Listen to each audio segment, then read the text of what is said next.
Hello and welcome, everybody. I am Dave Darrington, and you have found yourself in a regular weekly classroom. This is Working Out Loud. Hello, everybody. Uh, as usual, I like to wrap up our Friday with a wonderful conversation, talk about new technology. Uh, and the point that I like to make with this show, twofold. One, we want to learn about new SaaS technologies that is out there. Sometimes we'll do that, sometimes we won't, but even more, we want to talk out loud about the problems and the challenges in making content and developing educational type programs and materials for our software, right? If you aren't learning as an employee or even a customer using, you're churning, right?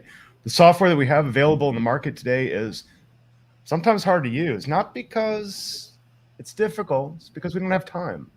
So what we're going to do again, let's talk today about B2B SaaS. Let's talk today about what we're going to bring in a special guest star, Michele Wiedemer. Hello, Michele. How are you doing today? Hello, I'm so excited to be here. I'm excited. We talk frequently, don't we? Yeah. And Yeah. we talk about video. So just to frame it up a little bit, I'm gonna let Michele introduce herself and talk about her background, what she's done, and what she's doing. But today, we're going to be talking about video, big time video. How do we use it in our work? What it's all about, um, and how to work with other people to make that video. All the things. So, Michele, why don't you intro yourself? I want to hear about your background and how did you get to here today? So you got the stage. Welcome. Sure. So I read an article this week that compared the traditional notion of like a career ladder to the idea of a career portfolio, and it talked about the squiggly career, and I felt like that definitely describes me. And I kind of have three categories from my early career, and as part of that portfolio, and that included writing, and I did development of online help and single source documentation, and I developed e-learning. And when my And kids all of were it. little, when my kids were little, I started freelancing, and it was two sided. It was because I didn't want my technical skills to become obsolete. And I also, freelancing was a way to give me a lot more flexibility as a working mom. And I found early on that my sweet spot is what we now call customer education. Yep. And early in my career, I bought Adobe Technical Suite because I did a lot of RoboHelp and FrameMaker work. And it included Adobe Captivate. And I was like, hey, I've done e-learning before. I'm going to play around with this. And I found that what I had done with Authorware, really, those skills transferred pretty easily. So when I had a user guide client ask me if I could make some videos for them, I was like, yes, I can. So I did my first videos in Captivate. I discovered TechSmith Camtasia basically for the next video project that I did, which was in around 2011. And since then, my work has increasingly been focused on those like screencast recordings that demonstrate tasks in software. I have done some other kinds of videos, like more conceptual style stuff, but that's the bulk of my work has been that. Like, I'm going to teach you how to do a thing in software through Yeah. video. In 2020, I partnered with TechSmith to publish my Writing Helpful Help course on TechSmith Academy. And I had started working on that course quite a long time before that. And I honestly say that the audience that I imagined for that is the CSM at the company where writing Ooh, help was the side job. Like they didn't know anything about writing help, but they had to do it anyway. So right. that was kind of what I was thinking about as I was creating that course originally. And in the meantime, I've been helping companies create content for their new academies. I helped probably at least 3 companies build their academies, get that starter content. And about the time that I finished that TechSmith Academy course, in the midst of COVID, I saw a lot more companies open to remote working situations. Yeah. And my family had evolved to the point where I was ready for a bigger challenge. So I started looking for that place where I could be the first customer education hire. And I landed at Sneak in March of 21. And long story short about Sneak, we soft launched our academy, which is at training.sneak.io in March. And we actually just officially announced it yesterday. So, that's great. Let's celebrate. Well, let's put that. I'm going to scroll that right now on the bottom of the screen. I can't do that. I always have to learn my stuff. Oh, it's not there. All right, I'm going to ring myself in. So training.sneak.io is where here we go. Let's leave that up. So that's your new thing. This is exciting. Okay. That is my baby for the last year and a half. And these are our babies, right? Education, yes, sure. Building content. I feel somebody had said this just the other day, and I don't know where it was no, I actually know now. Attribution, Donna Weber. I'm listening on my phone to her orchestrated onboarding material, Onboarding Matters, and she had said, "Hey, this content that we make is like our children. They're like our babies." And what did she say? I recently talked to someone who described building new content as giving birth, but the consequence of that is we have these little babies to feed, and we have to take care of them and make them better and go back and edit them. Yeah. Oh my God. Okay. So first up, before we get into stuff, we have a bunch of people in the audience. Adam says, well, let's get squiggly. I love it. Liz Calderon is there. Happy Friday, everybody. Kevin, you're in every week. I really dig it. Welcome to all of you. I'm breaking the fourth wall here and saying hi to the audience.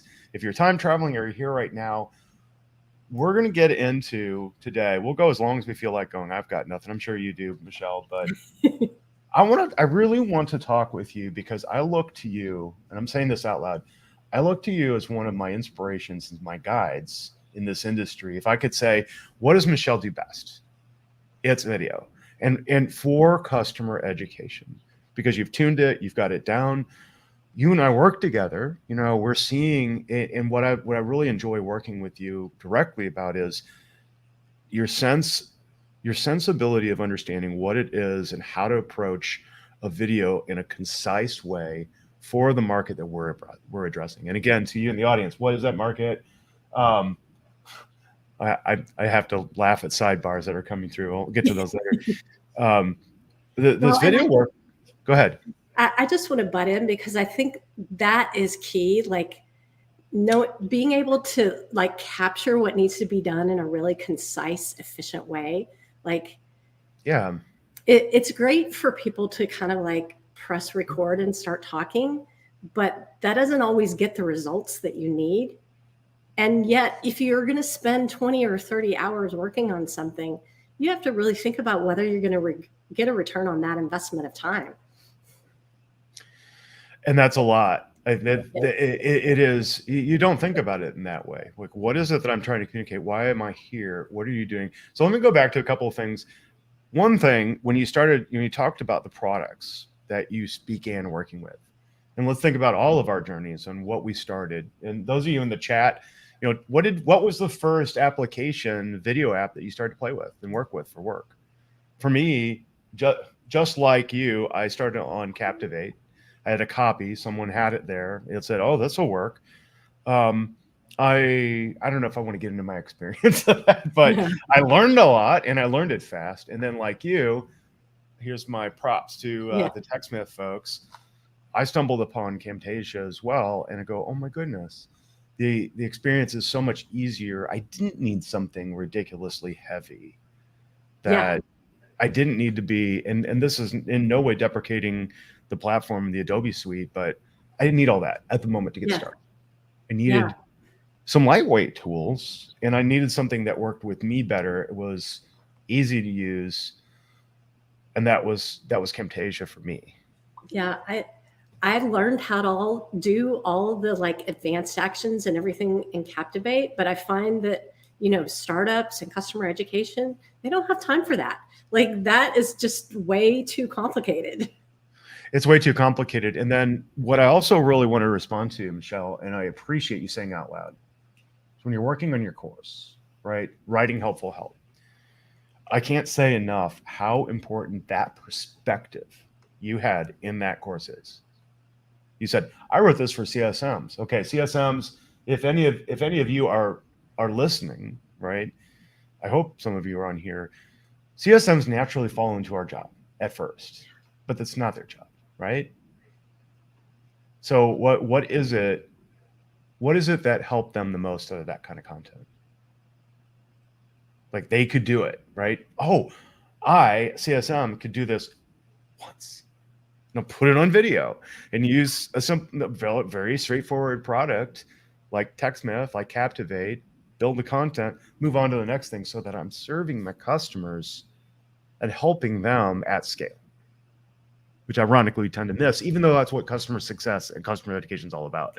For sure. Right? Oh, goodness. Okay, so let's move our conversation along. We have a lot to talk about, and how I like to approach this is, okay, this is where's my bar, where's my banner? I like to get fancy, and then I always forget about it. Yes, the frame up. Okay, I call this part the frame up. And in the frame up, what we're going to do is talk. I like 3 points. So what your challenge today, Michelle, if it's a challenge, it's not a challenge, is let's talk about 3 things. Video, again, is a go-to for a lot of people in customer education as a start. I put a contentious statement out there that video is the future. I don't think it's a contentious statement at all from what we're seeing in market research. Look, YouTube broke the back of the internet. Instagram, TikTok. What's the trend? Micro. Why? I'm doom scrolling. Because people don't have time. Like they don't want to mess with. Well, and if I can just jump in, I'll tell you. Go ahead. Like I have two sides to this. Like 2011, my customers were already saying we want a video. It wasn't me saying, hey, I think you should. They were saying this for this. Say that again. They were saying we want a video. They, my clients, when I was freelancing, they would come to me and say, can you build us videos? And then now, we did research with our customers at Sneak, and they don't want to read. They don't want to read documentation, and they don't want to watch a 60-minute video. They want to watch a video that's 3 minutes. Right. Because they don't have time. Yep. They got work to do and things to do, place to be. Well, isn't this like, okay, we're going to talk 3 points. I want to put those 3 points out and then break them down. But you are getting to the core of the matter, which is, yeah, I could go read documentations, right? I could call support. Mm-hmm. But, I read an interesting stat months ago, but the stat was about who are the consumers of education on YouTube. And it said predominantly there were two cohorts. One was younger generations, millennials and down, and the other was the Gen Xers, which is like me. Yeah. And I go, that's odd. Well, I was a video generation raised on TV. That totally makes sense now. But for me, I equate this with Audible, where I have renewed my interest in reading. But the time I have to read is when I'm in my car, or I need to move. I'm moving, right? Yeah. And the video equivalent of that, I'm at work.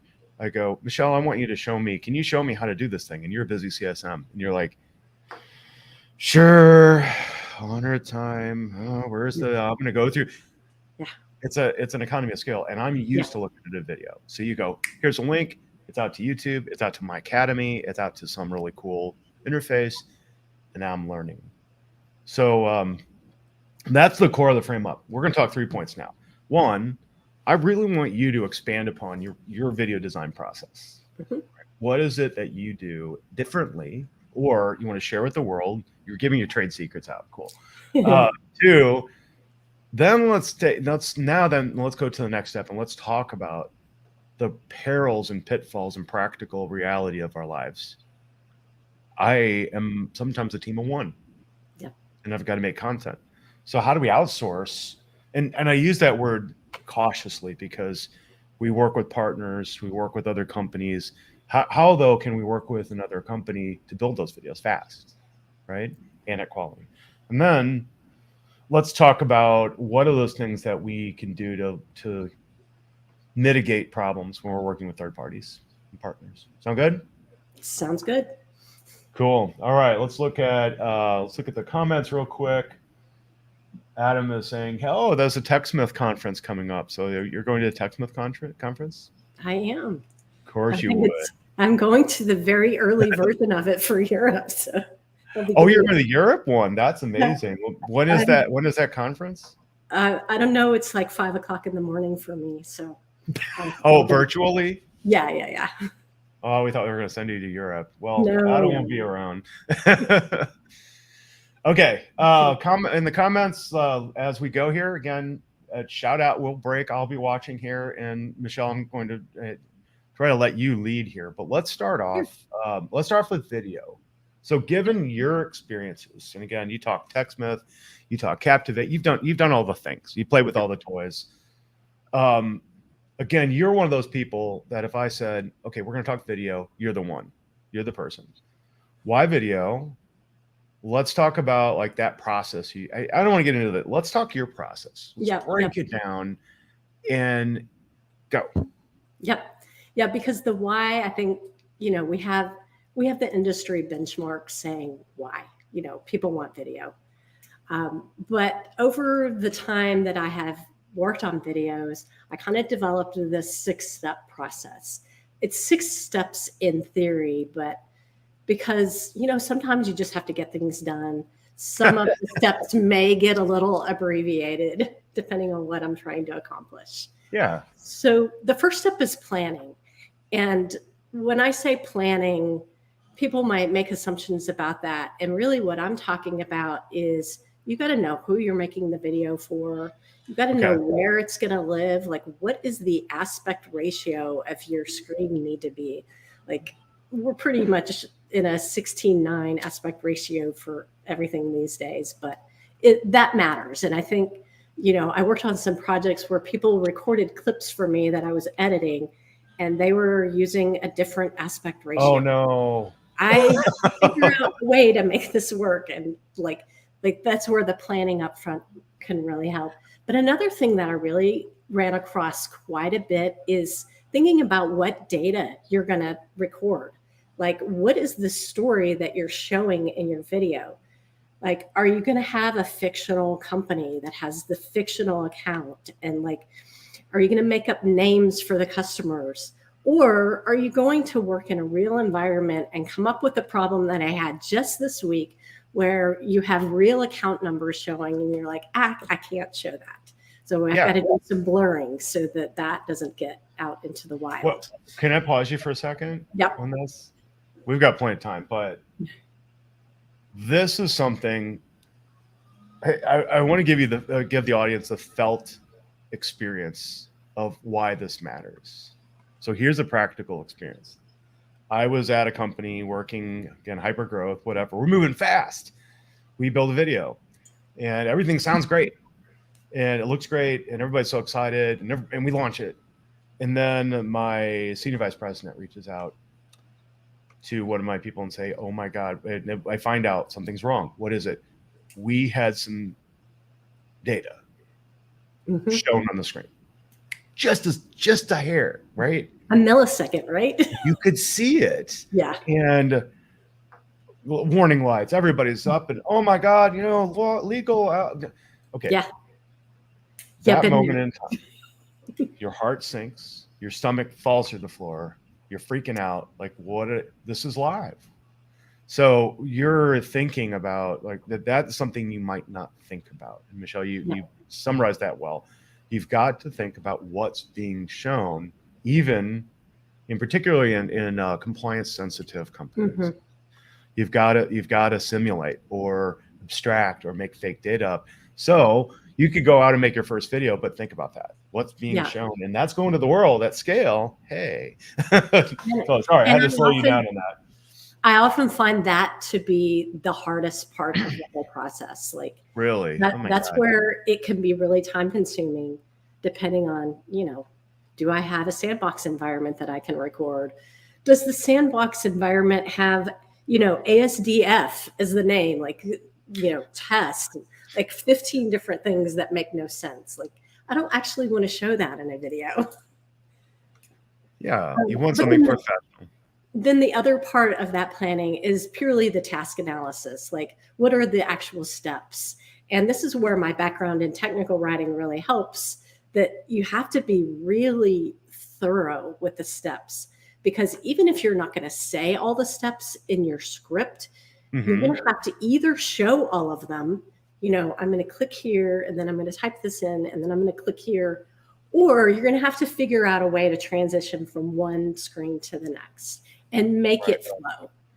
And both are perfectly suitable ways to do it, but you've got to do that task analysis initially to figure out what those steps are. Okay, so step one is planning, making sure we've got the who.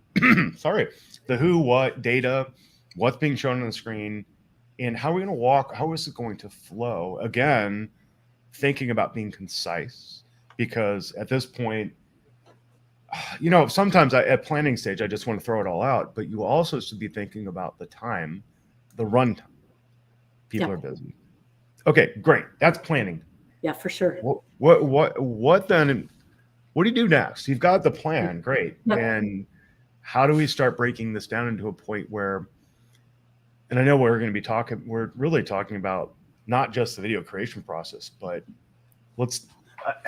I want to reframe this just a little bit, because I think this will help our audience. I'm thinking about you as a manager of the team of people, the leader of the team, and you're training them internally, or you're working with a partner externally. No matter the case, this is the same process. How do I communicate what I want conceptually to the person that's building? Right? Isn't that step two? Yeah, I mean, what step two is for me is the script and storyboard. And that's where, I know what I need to build. I'm going to build it myself. That's the process that I've worked with for all of these years. And the struggle is, I've freelanced for a long time. So I was the outsource person. Yes. And now I'm on the other side of the desk and thinking, how can I make someone else be successful? And I've already found out, like, there are things in my head that I didn't communicate. It's like, wow, how do I get all of that out and help that person who's going to be helping me understand what it is that I'm trying to accomplish? That's hard. So, oh my gosh, this can break down into, I'm just going to I like to type these up on the screen a little bit. So let's put down 3 components. So scripting, we've got 3 components. Narration, right? Yep. Action. Well, it's and visuals and instructions. Well, when I talk about action, I'm talking about, you're going to be recording a screen. What are you going to click on? What are you going to type in? What screen do you need to go to next? That, to me, it's like an action script. Okay. So would this be, I don't know if you have anything handy that we can show people. I mean, we can make it really as easy as okay, let's do this. Wait a minute. I like the show, right? So I'm going to open up the spreadsheet. Yeah. And I'm going to share the screen. Maybe. Yeah. And I talked about this at my talk at Thought Industries Cognition Conference last year. And I showed 3 different kinds of storyboards. And one was on a whiteboard, and one was like scribbles on a piece of paper, and one was where I did a PowerPoint file, and I had like what I was going to show on the screen, speaker notes, and like frame by frame what I was going to have in the video before I ever made the video. Okay, so like here we would say, yeah, what I usually do is a Google Doc. It's got 2 columns. It's got narration on one side. It's got visuals on the other side. And the visuals might be a screenshot, or, maybe I need something more conceptual. Like, I've gotten with our design team to help us build some more like conceptual images. And that visual instruction side of the Google Doc is, what am I going to show on the screen to match up with this narration? Right. So it's as easy as what I've done here. Yep, exactly. I wanted to do this intentionally because it took that long, which was not long. Yeah, I for sure. made a spreadsheet. I started going down this page, and then what I would do is do a screenshot here. Like this is actually how I like to work. I say, okay, hey everybody, let's get down and let's talk about the basics. Let's open up the app. Hey, what's being said? And you go, oh, Dave, okay, in the first screen, you better tell somebody that in logging in, this pop-up is going to come up. Okay, cool. Let's put a picture of that pop-up right there. Great. Move on to the next thing. What do I want to show? And so on and so on and so on until you have 10, 15 steps. And at that point, you've communicated the story and you basically got your first run storyboard, right? And so now you're ready to go. And I'll take that off the screen. But now you're basically ready. That's it. But now it's rinse, wash, repeat. What are the next steps? What are all the things? Like you might have, oh gosh, you know what I love to do now? Miro. I love to build because I'm a whiteboarder, and you probably might be too. I love to go, oh, everybody, let's like do the whiteboarding. And then what did you do in the day when we were at the office? Take a picture of it, whatever. Miro, and I'm not really trying to make an ad for it, but I like to use it, and it's part of my design. In Miro, you can do all the things like you put in your notes. I've got a PowerPoint. Oh, I've got a script. Oh, I've got a little bit of just a couple of notes. You throw it all on that board, and now you have a place to start working. Yeah.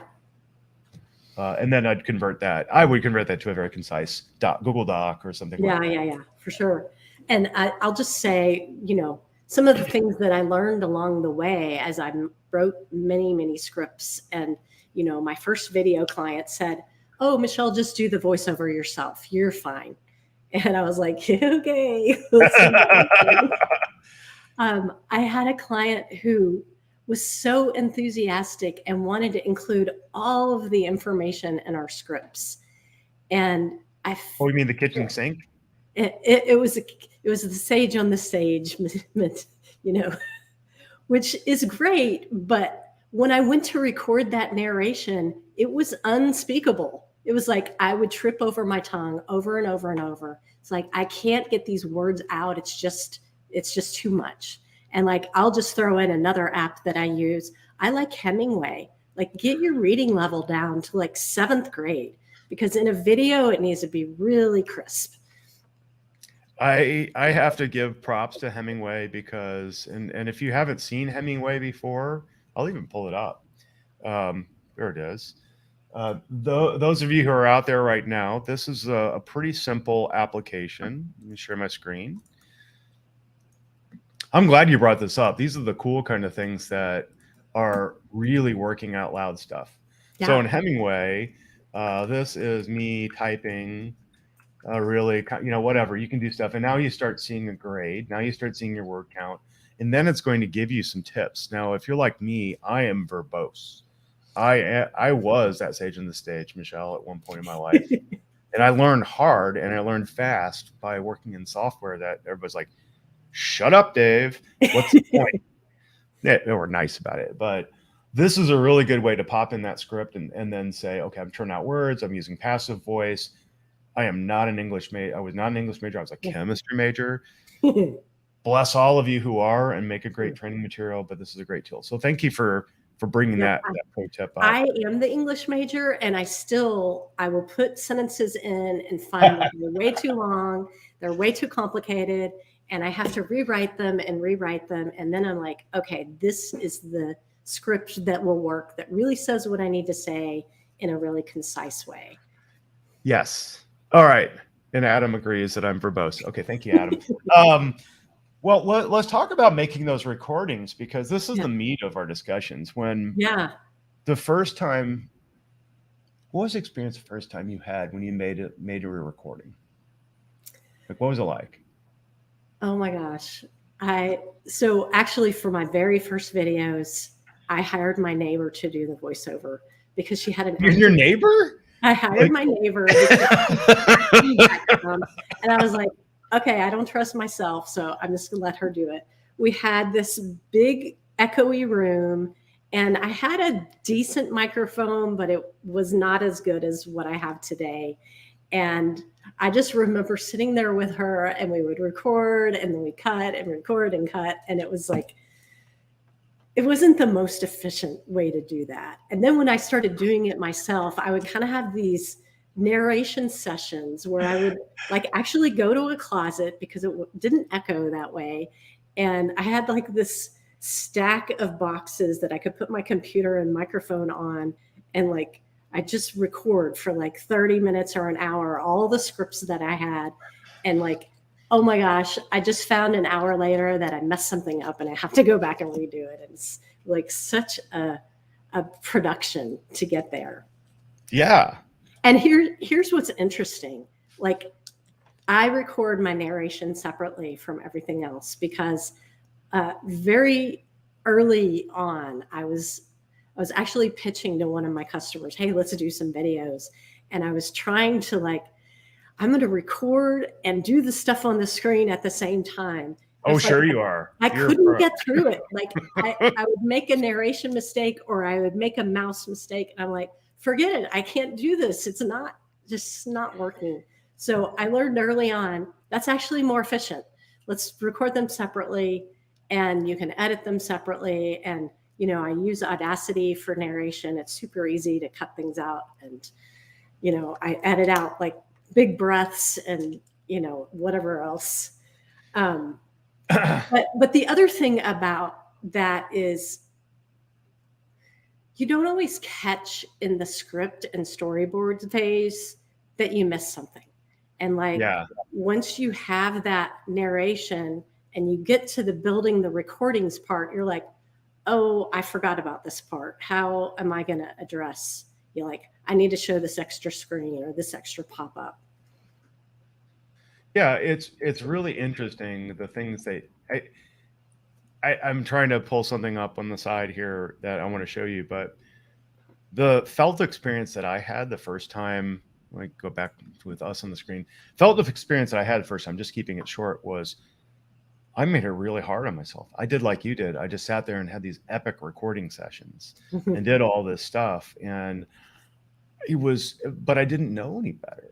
The thing that I'm hoping that we as customer education folks are hoping to share with everybody, and Michele, I think you're one of the best people to help with this message, is that this video stuff is not as hard as you think, but you should keep your eyes open and think about the right tools to make it easier for you.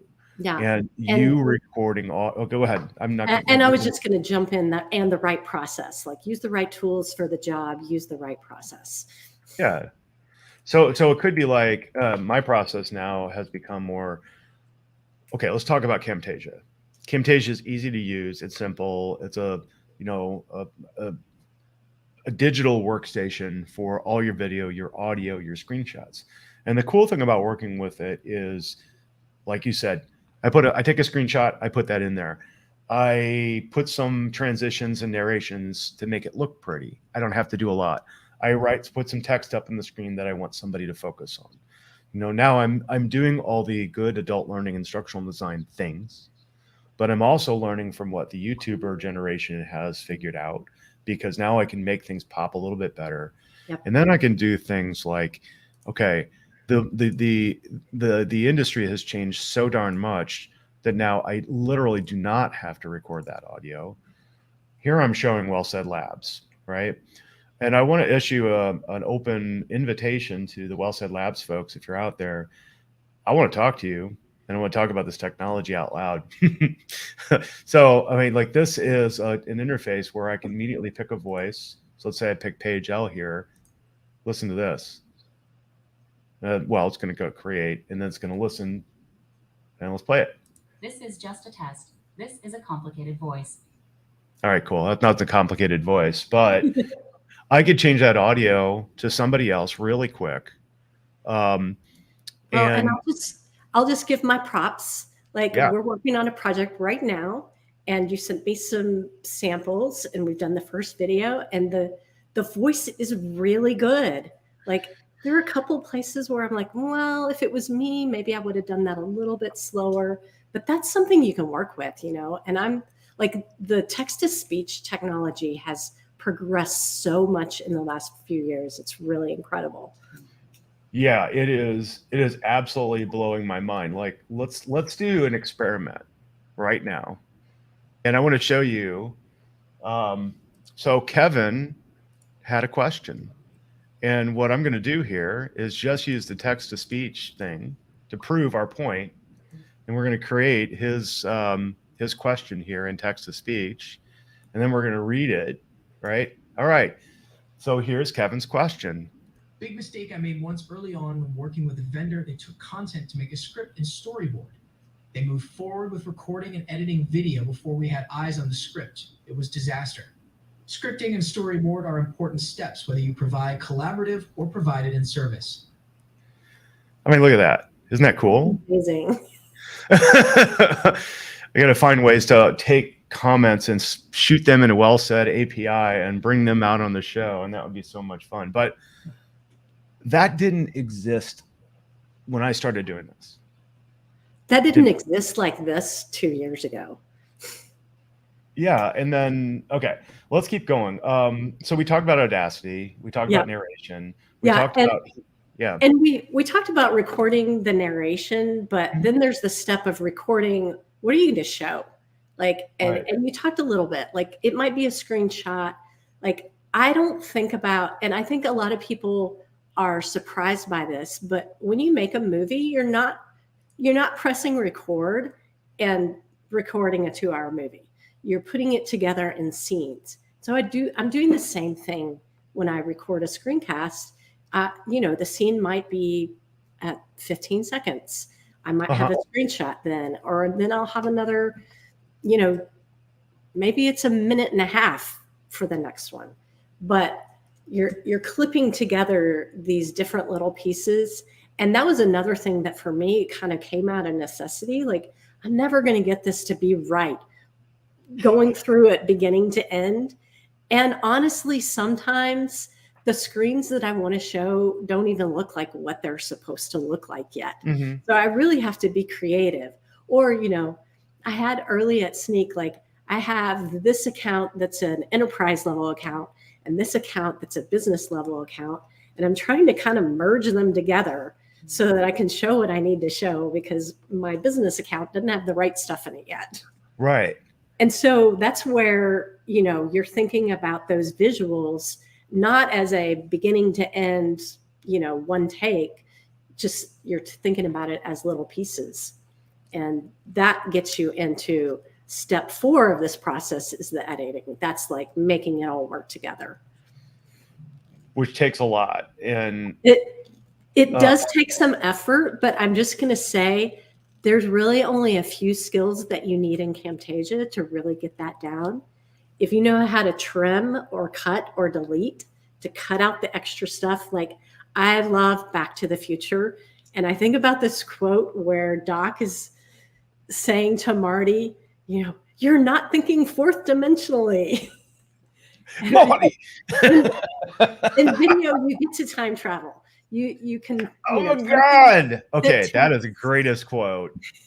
Something that takes, however long it takes for a page to load, you can do instantaneously.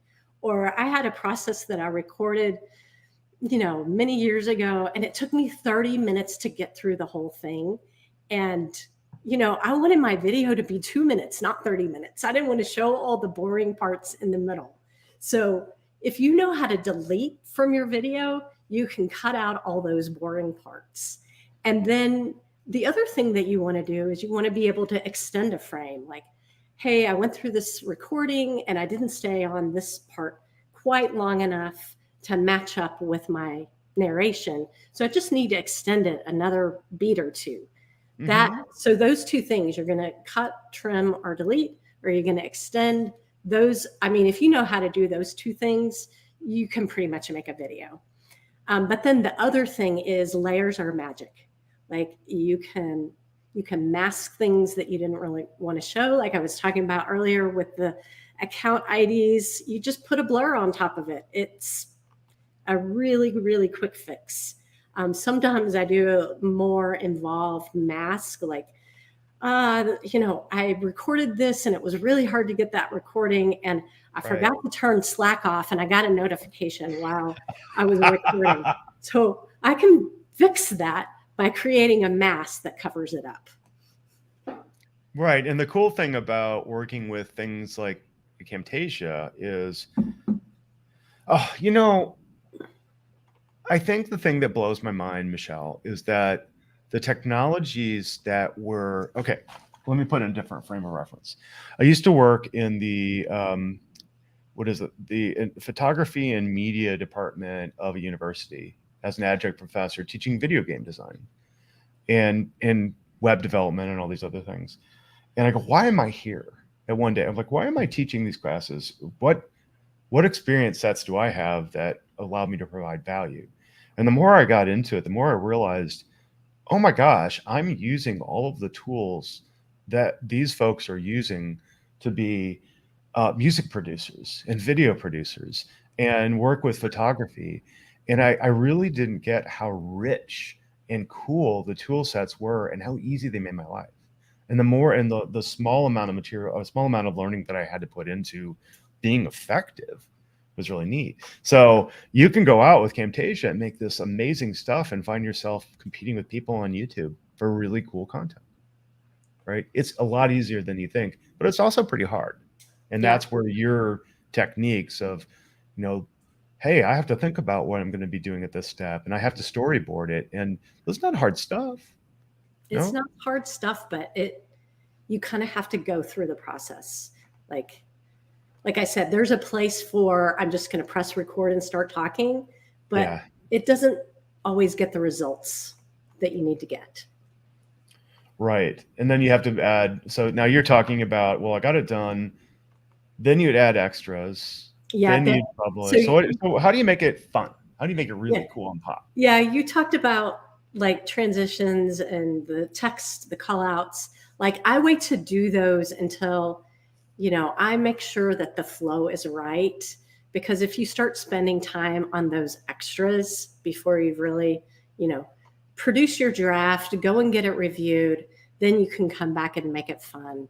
And, some of the ways that you can do that are, maybe you want to animate something. Like this week I had, you're downloading an image and I wanted to show the comparison of that image to what you were downloading. And so I like animated it from where it downloaded to the side. And it's like, I don't know, it's a fun little extra that adds some visual, entertainment, but it also, there's a learning design aspect to it that's like, I'm helping you understand that you're downloading an image and this is what it looks like. And that is cool because visually you've emulated the experience that it's the experience, right? Right. You're doing things with video that you couldn't have ever done before. You have this power now as an end user to communicate what's going on in your mind. So those of you who are, gosh, this is what you said, you had a background in English and I had a background in chemistry. And what our jobs are doing is using language or visualization or other things that we've been trained to do anyway. But now we're putting together words and visuals. We're being video editors. It's crazy. Yeah. How did we do that? How did we get here? But it's amazing that we can do this. And that's why I keep coming back to saying that, that moment you publish your video, you've got a process. Now we should talk about this before we end up this and get an outsourcing. But this is not that hard. And what we're trying to do for all of you is save you all some time. If you're making your own, if you want to make your own videos, why do we make videos? It's easy. It's cheap. Anybody can do it. Can anybody make it perfect? You're not going to try to make it perfect, but you can all make it be perfect. So talk about the publishing part. So we've gotten all the stuff. We've put in some nice clips, put in, some nice content. We've got a really good product. It's our educational product. What's next? How do I get that to market? Well, and there's one step in there that's kind of, is it part of the editing? Is it part of, this is where we come into that sort of agile process, but you got to get it reviewed. Like I know that I did what I needed to do, but is it technically accurate? Is it, on brand? And so, where does that review process? Did you miss something? Did you miss something? Correct. And I found with my clients often, I could give them a script and they're like, I don't really know what to do with this. But if I give them a draft video, they're like, okay, I got it. I can watch this. I can give you some comments on what we missed or what we need to change. And so there's always a trade-off. Like if you can get somebody to review a script, that's great. But sometimes you really can't get it reviewed until you've got that product in hand. Let's dive down deep in that, because how we do that is probably even more. And okay, here's a scenario and what I'm thinking at the moment. I've got a video, right? You're right. I could give a script, and I've had that process. Actually, one of the methodologies that I've used is we do a quick loop, get a rough script together. We review that with one subject matter expert that knows the most. Ideally, did we get most of it right? Does the flow look good? Yeah. Okay, cool. Now let's go to video. Lightly produce the first one, right? We've got screenshots, we've got some talking, we've got some whatever work. It's a rough draft, but it's me with building that canvases of drop this in here. I'm not putting transitions. I'm not putting anything fun in there, just the dirt, the main track. Then I get that to people. Now that's a place that I've had some difficulties, because if you just throw something up, actually make something Camtasia, you're looking at maybe hundreds of megabytes to a gigabyte sometimes for file size. Now what? Oh crap! I've got a gigabyte file. How do we get Google Drive, Box, Drive, whatever, Dropbox? But then how do you manage the comments that are coming through? You know what I'm talking about right now? So I'm talking about like that.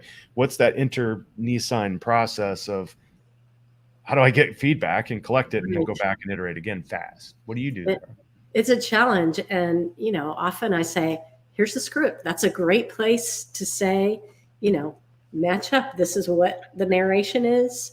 You can go put your comment right there. Google Docs is great for that. There's other ways to do that. I definitely use the TechSmith, TechSmith review. Yeah. And that's awesome because you can kind of see comments at the place in the video. That's really cool.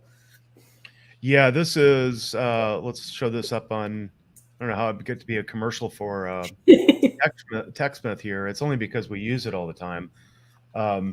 This is something, if you already have TechSmith products, I found this while working at Outreach to be a godsend, because you simply load your video into it, share it with anybody within the org, the comments map to the timeline, and then I can just open that up. You do multiple versioning, because you see here it says version 1, 2, 3.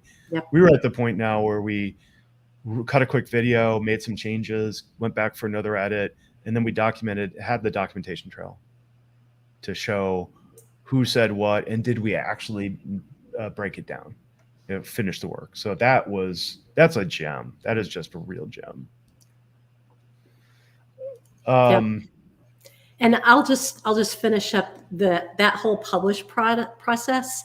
You're going to load it to wherever it's going to be hosted, whether that's YouTube, on your LMS, or, in the early days, I had a project where we literally had a separate web page. Like you click on help when you're on a screen and you get a pop-up that was some text and a video on how to use that screen. So however you're going to get it to your audience, that is the step. And then, I think it's important to add closed captioning, have a transcript. It's not just for hearing impaired. There are many other reasons that people need closed captioning. Yeah. So that whole thing.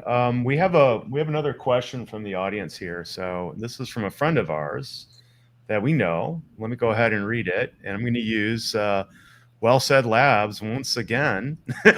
All right, here we go. How does the frequency of software updates and localization impact your processes/decisions? All right, did you hear that?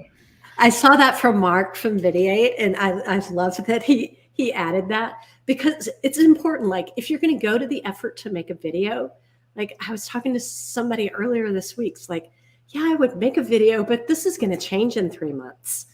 And so you have to weigh that, like, if I'm going to spend, and this is where it gets into your return on investment. And I'll just put it out there, if I'm going to spend 3 hours on a video, it's not that big a deal. If I do it now and it's going to be out of date, I'll just spend another 2 or 3 hours fixing it later. No big deal. But if I'm going to spend 20 hours making a really highly produced, polished, more evolved sort of product, then it's like, what is the lifespan of this video? If it's 3 months, maybe it wasn't worth it.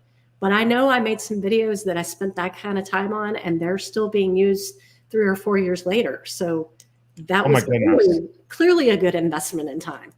Those things, those discoveries, Michelle, are so amazing. This is a topic that I really am fascinated by. I call it zombie customer education. And what I mean by that is, I love that laugh. You go somewhere and leave a legacy program. I've done this before. I had a job opportunity. I left a former role, but this video content stays out there. Donna talks about like the content jungle sometimes. Yeah. But in that jungle, you might have some gems, and they have longevity. The best stuff I've put out there, I've seen, gosh, Azuqua, when I did Azuqua, I found the Academy is still out there on the internet. Nobody took it down. And I got acquired by Okta years ago. Before I forget about it, I also want to share, since Mark was on here today, this is, you and I both used this as well. And now we're talking about. I haven't used it yet, but we haven't used it yet. We're trying it. I'm intrigued by it. And I'm like, Mark brings up the localization problem. Like, if you want your video to go out to multiple languages, wow, that's a whole lot of extra work in the publish phase. And, one of the ways that I did that in the past is we didn't change the narration of the video. We just changed the closed captioning. So we had subtitles in different languages. And we published a French version and a German version and a Japanese version. And that was kind of how we did, we had burned in captions for each language. But that was time consuming, and that was the low lift version. And I think with Videate, you have this option where you can write a script and you can translate it, and you've got your video in however many languages with basically the same amount of effort. Yeah, that's videate.io.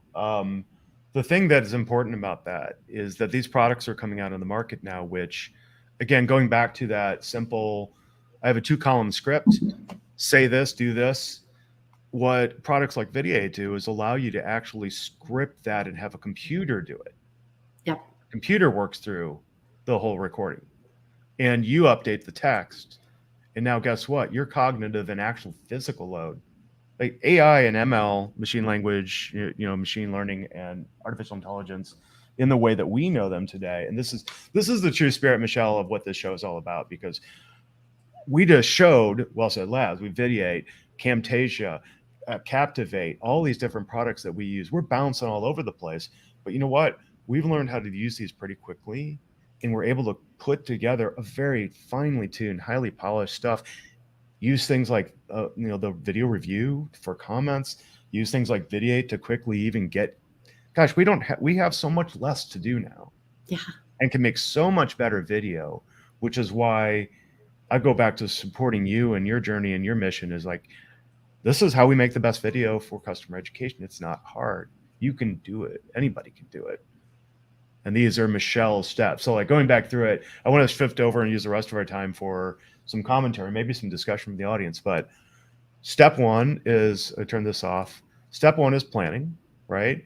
Who, what, where, data, get an idea of like what's going on in here. Step two, script and storyboard. Excel, Google Sheets, whatever, easy. Make the recordings. Use something easy, Camtasia, Captivate. Think like a video producer, right? Small bits, pace yourself. You don't have to kill yourself like I did. I was an idiot. Edit it, then with a you can take noises, pops, you get a pop filter, get a good mic, all that kind of stuff. Get a good camera. Then after that's all done, you reviewed it, then add your polish, your chrome, as we like to call it, and publish it. All this stuff's not hard, but Michelle, you've done a spectacular job. Again, I look to you as if anybody wants to reach out, if you have time, you're on LinkedIn. I'm on LinkedIn. And reach out to me. I'm happy to chat.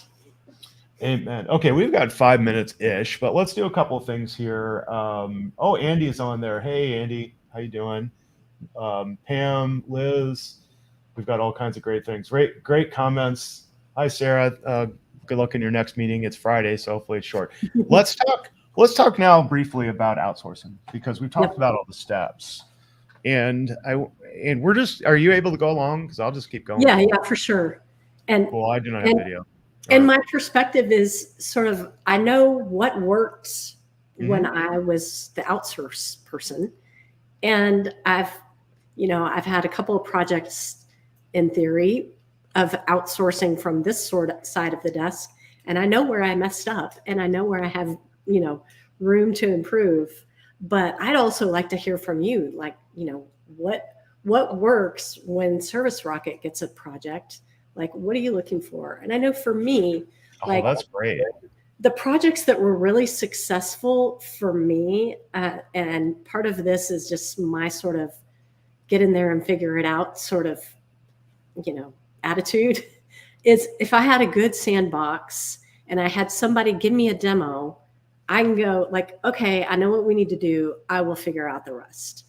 And that worked for me, but that's not everybody. And like, I think about our product at Sneak is really technical. And the mistake that I made on my first project is I thought, well, I can give them a bunch of resources, things to read, other videos to watch. I can give them some screenshots and some short clips. And I just want them to sort of edit what we've got. And that wasn't enough. Like, they didn't have enough context for what we were trying to accomplish. And I really needed to get them in there and do some enablement. And, you can't skip that step. Okay, let's dive deep in this, Michele, because I think this is a passionate subject of mine, because obviously we're doing that. Yeah. And at Outreach, it's Outreach. Gosh, I've been to so many places. I think about them too. But at Service Rocket, my mission is to build an education as a service type functionality and work with folks like you.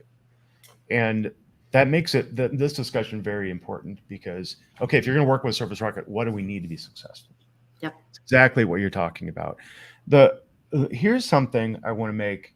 This is a hill to die on kind of thing about my perspective as an instructional designer or a learning experience designer, somebody building these videos, right?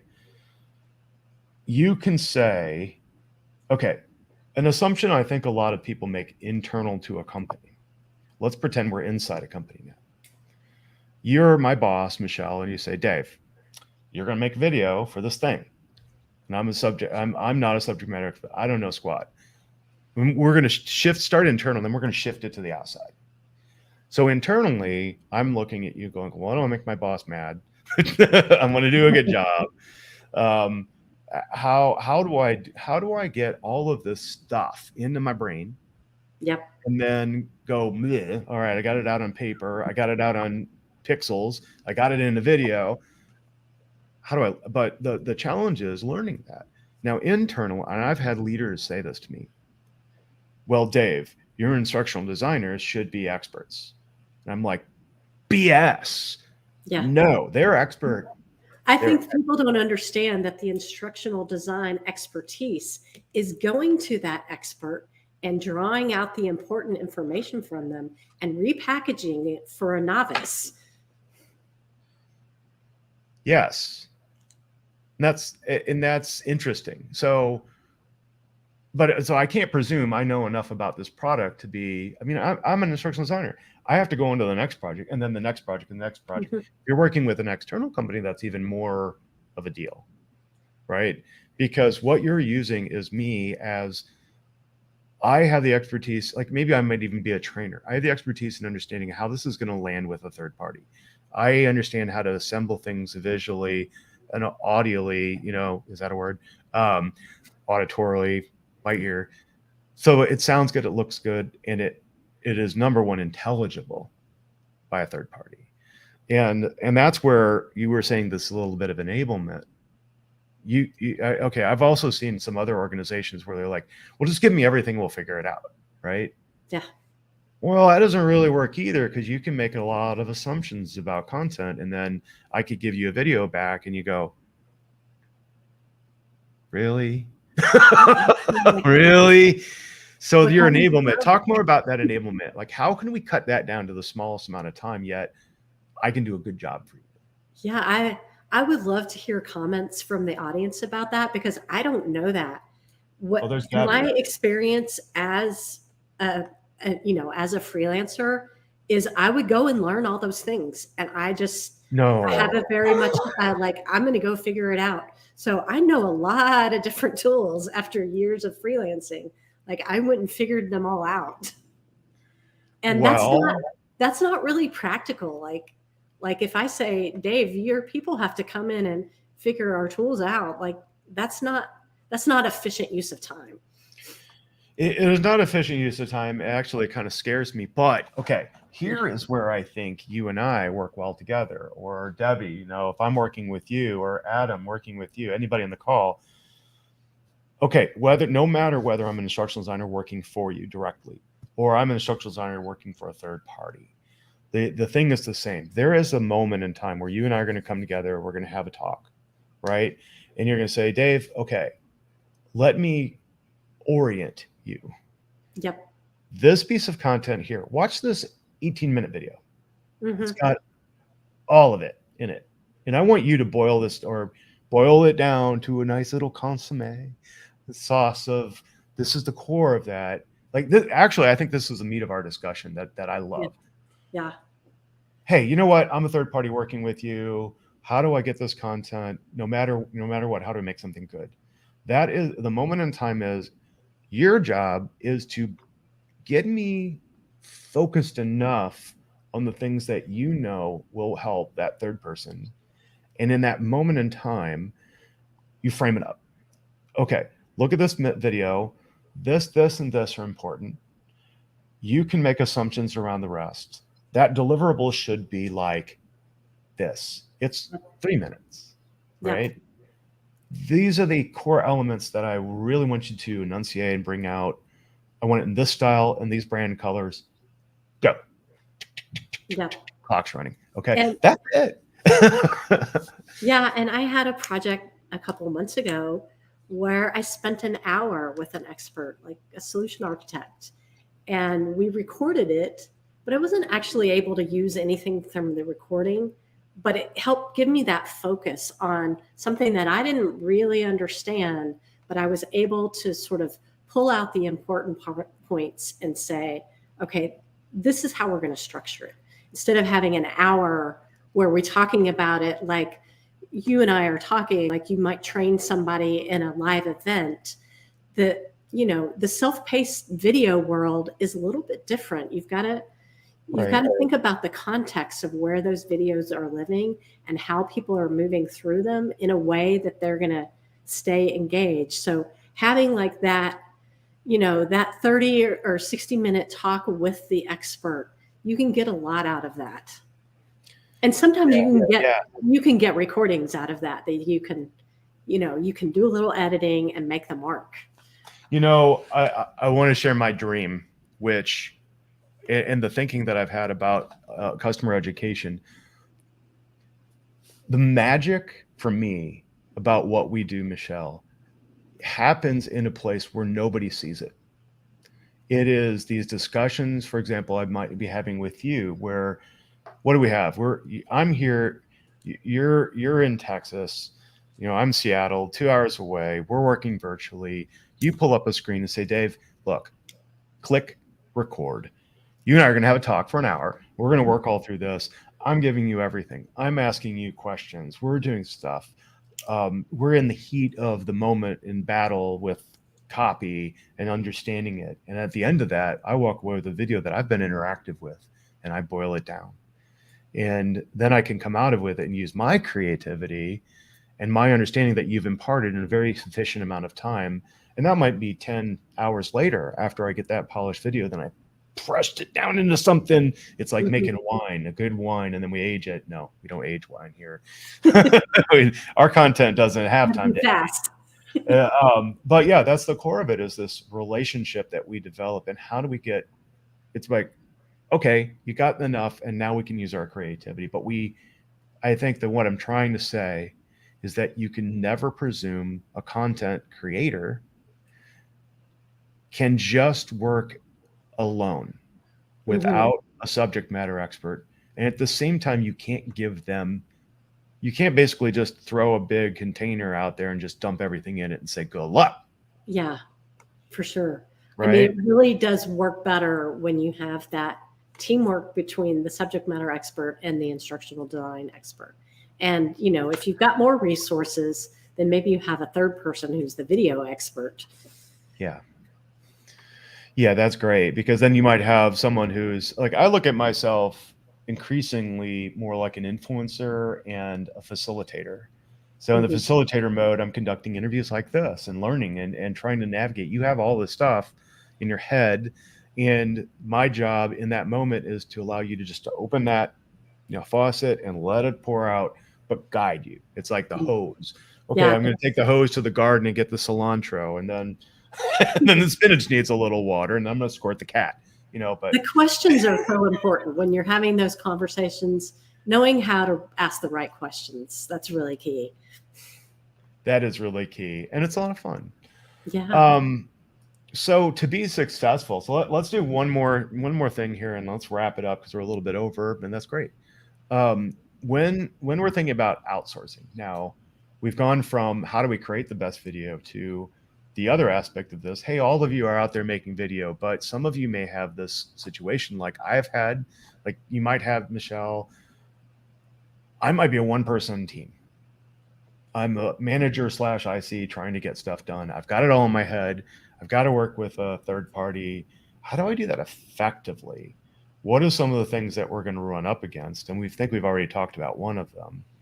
But what are your experiences? And I'll flip and talk about mine. And audience, we want your input too. So if you've been working with contractors or third parties, or you have questions, pop them in right now. So why don't you start? I'd like to hear your thoughts. Well, on and it. I think, you know, I started with a brief, like, what am I trying to accomplish with this project? What are all the resources that we have available? What are maybe high level objectives?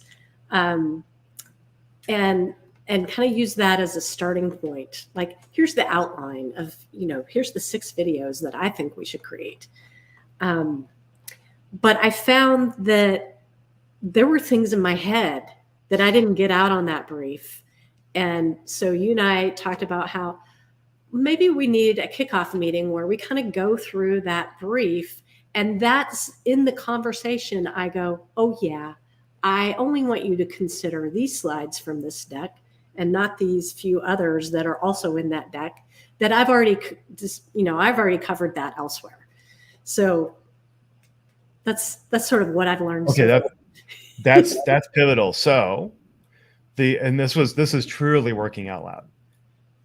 Have a touch point, a kickoff meeting with your third party, maybe a little after you've given them the initial content. Yeah. Let it pour over you, guys. Oh wow, I got a lot of stuff here. Then get a meeting to say, okay, we're ready. So I've read through this. I have questions. You have answers. And then you might just say, oh no, you know what? That was a week ago when I wrote this. This is the most important thing that you should pull out, or don't forget this. And it allows us that initial touch point to get in sync. Yeah. That's important, because why, I will say in this case, why did that happen? Well, we're moving really quick because we got to get work done. And I think that's a natural inclination when working with the third party is, I'm going to give you my whole brain and go, and you're going to do magic and come back to me with this finished project. Well, it's not quite that easy, but still you have to work with your third party like they were more or less part of your team. Yeah. What do you think? Pam just had a really good comment about getting buy-in from management, because the SMEs don't always want to give you the time. And I have run up against this so much. It's like, I know this knowledge, you know, we've got this tribal knowledge out there that I really want to capture so that customers can benefit from it. But the people are like, I haven't got time for you. I'm doing my thing. I'm having my calls with customers. And, you know, that has been a real struggle. Yeah. And it's even harder when you bring in a third party. Yeah, for sure. Because then you've got to coordinate the meeting between the two parties, and, you know. Yeah, that's a whole new challenge. Well, I think this is something we need to bring above board. and talk about, because again, for customer education and enablement even to work, we have requirements. Those requirements are, okay, you're my subject matter expert, Michelle. Documented into our agreement is your time to spend with me Mm-hmm. in the light of day, when you're awake, when you have time. You know what I mean? It's Yeah. that fidelity. We need the fidelity of the interaction with your key people to do a good job. Sometimes that's you, right? Sometimes, most of the time, you've already done that work Yeah. and you've got the content and you're handing it off and you're guiding me. And then as that third party, I could go, okay, I could see that all of this information has been peppered in the marginalia, sidebars, you got scribble scratch all through the document. I know you talked to Jane, who is the senior, implementation specialist here, and that's there. But the harder engagements are the ones where I don't have you. And now let's take this as a practical example, and then we'll probably start walking out the door here. But you have to think about this as an executive, from an executive perspective. Oh, well, could you just build a product and not ever talk to a customer that would be using that product or get their feedback or learn? No, you can't. No, you can't. And similarly, you can't just darn it, you cannot build educational content in the dark. The number one most important thing is the fidelity of a relationship with a subject matter expert, whomever that might be. And that needs to be built into your relationship. Well, and getting that feedback from customers too, like how well is it working for them? Yeah. How well is it working? So if you can get that, if you can manage that, now on the third party, what I would say is I need to have access to some of your people to help me. And that means you're going to go, well, I don't manage them internally. So now I have to go to their manager. And that's where this is something that you should be doing internal. A pro tip that I would have, whether or not you're working with a third party, you're going to someday. You're going to, and actually increasingly so, I would say, you're probably in this economic climate going to find yourself in situations where you need to do this.